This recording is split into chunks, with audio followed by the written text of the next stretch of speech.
This is a standard blood glucose meter used to check blood glucose levels. For this experiment, a blood glucose meter will be used to measure the changes in glucose levels over time and compare glucose concentration between samples. To measure the glucose level in the sample, first let the solid biomass particle settle down. With a disposable dropper, take a small amount of liquid from the top portion of the sample. Avoid picking up any solid biomass particles with the dropper. Place the sample on a piece of plastic paper. Next, take a test strip from the container.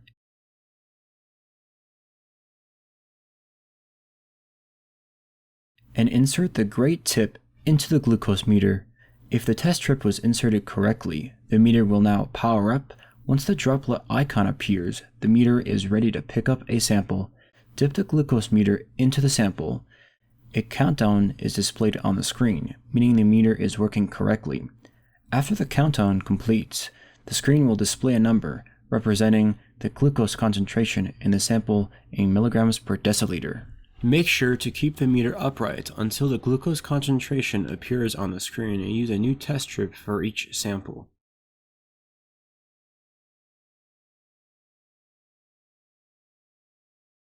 If the sample has less than 10 milligrams per deciliter of glucose, the glucose meter will display a low reading. If the sample has greater than 600 milligrams per deciliter of glucose, the glucose meter will display a high reading.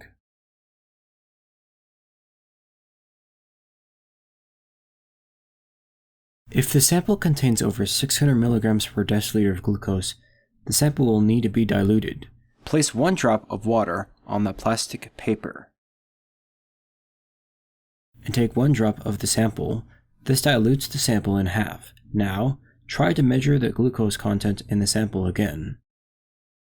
After diluting and remeasuring the sample, the reading should now be below 600. Double the reading on the glucose meter to find the glucose level of the original sample.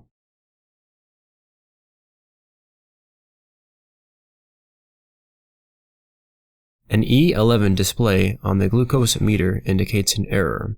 If you encounter an error message, you need to make sure you are 1. Using a new strip each time, 2. Keeping the glucose meter upright during the whole process, 3. Not dipping the strip too deep into the sample because it will cover this tiny hole and cause an error. If the error message persists after you try the suggestions on the screen, then dilute the sample to 50% with water by mixing a drop of the sample with a drop of water. Repeat the dilution until you get a reading from the meter. Remember to multiply the glucose concentration by 2 after each dilution to obtain your sample's glucose concentration.